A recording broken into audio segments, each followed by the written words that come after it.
ദൈവത്തിൻ്റെ അതിപരിശുദ്ധമായ നാമം മഹത്വപ്പെടുമാറാകട്ടെ. ദൈനംദിന അപ്പം എന്ന അനുദിന വചനചിന്തയിലേക്ക് ഏവർക്കും സ്വാഗതം. ഇന്ന് ആരോഗ്യം എന്ന വിഷയത്തെ ആസ്പദമാക്കി ചില കാര്യങ്ങളെ നമുക്ക് ചിന്തിക്കാം. അതിനാധാരമായ ഒരു വാക്യം വായിക്കാം. മലാക്കി 4-ാം അധ്യായം 2-ാം വാക്യം. എൻ്റെ നാമത്തെ ഭയപ്പെടുന്ന നിങ്ങൾക്കോ നീതി സൂര്യൻ തൻ്റെ ചിറകിൻ കീഴിൽ രോഗോപശാന്തിയോടുകൂടെ ഉദിക്കും. നിങ്ങളും പുറപ്പെട്ട് തൊഴുത്തിൽ നിന്ന് വരുന്ന പശുക്കിടാക്കളെ പോലെ തുള്ളിച്ചാടും. കർത്താവിൻ്റെ ചിറകുകൾക്കിടയിൽ ദിവ്യ ആരോഗ്യമുണ്ട്.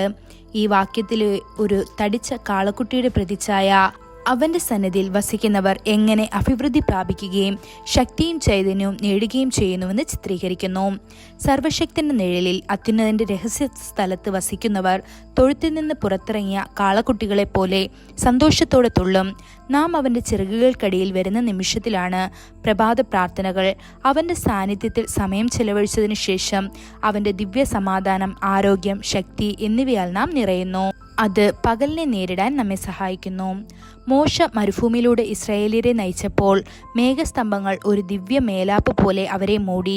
ഈ ആവരണം കാരണം മരുഭൂമിയിലെ കത്തുന്ന ചൂടിൽ നിന്ന് അവരെ സംരക്ഷിക്കുകയും എല്ലാ അപകടങ്ങളിൽ നിന്നും സംരക്ഷിക്കുകയും ചെയ്തു. പകൽ അമ്പുകളോ രാത്രിയിലെ മഹാമാരികളോ അവരെ ഉപദ്രവിച്ചില്ല. തൽഫലമായി അവർ കാണ്ടാമൃഗത്തെ പോലെ ശക്തരും ഊർജ്ജസ്വലരുമായി തുടരുന്നു. അവരിൽ ആരും ദുർബലരോ ബലഹീനരോ ആയിരുന്നില്ല. ബൈബിൾ മോശയെക്കുറിച്ച് സാക്ഷ്യപ്പെടുത്തുന്നു. മോശ മരിക്കുമ്പോൾ അവന് 120 വയസ്സായിരുന്നു. അവൻ്റെ കണ്ണുകൾ മങ്ങിയിരുന്നില്ല. അവൻ്റെ സ്വാഭാവിക ശക്തി കുറഞ്ഞിരുന്നില്ല. ഇത് ആവർത്തന പുസ്തകം 34-ാം അധ്യായം 7-ാം വാക്യത്തിൽ കാണപ്പെടുന്നു. വാർദ്ധക്യത്തിലും മോശ ശക്തനും ആരോഗ്യവാനുമായി തുടർന്നു.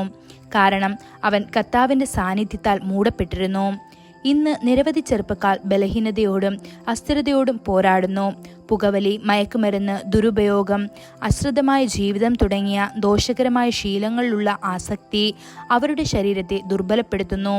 ദൈവത്തിൻ്റെ അഭയകേന്ദ്രത്തിന് പുറത്ത് യഥാർത്ഥ ആരോഗ്യം ഒരിക്കലും ഉണ്ടാകില്ല.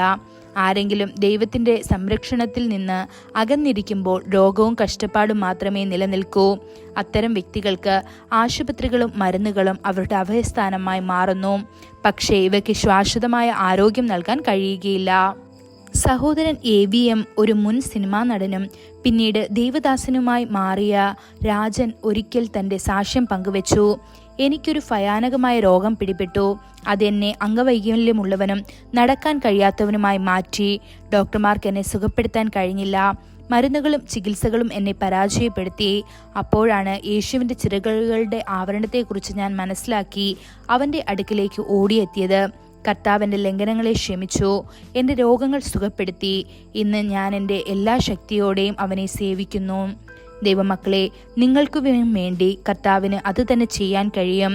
അവൻ നിങ്ങളുടെ രോഗം നീക്കം ചെയ്യുകയും നിങ്ങൾക്ക് ദിവ്യ ആരോഗ്യം നൽകുകയും ചെയ്യും. അവൻ്റെ ആവരണത്തിൽ ആശ്രയിക്കുകയും അവൻ്റെ രോഗശാന്തി സ്പർശനം സ്വീകരിക്കുകയും ചെയ്യുക. അതിനായി ദൈവം നമ്മെ ഓരോരുത്തരെയും സഹായിക്കുമാറാകട്ടെ. കൂടുതൽ ധ്യാനത്തിനുള്ള വാക്യം യിരെമ്യാവ് 30-ാം അധ്യായം 17-ാം വാക്യം. അവർ നിന്നെ ഫ്രഷ്ടയെന്നും ആരും തിരിഞ്ഞു നോക്കാത്ത സിയോൻ എന്നും വിളിക്കൊണ്ട് ഞാൻ നിന്റെ മുറിവുകളെ പൊറിപ്പിച്ച് നിനക്ക് ആരോഗ്യം വരുത്തുമെന്ന് യഹോവയുടെ അരുളപ്പാട്. ഇന്നത്തെ ബൈബിൾ വായന രാവിലെ ആവർത്തന പുസ്തകം 14, 15, 16 അധ്യായങ്ങൾ.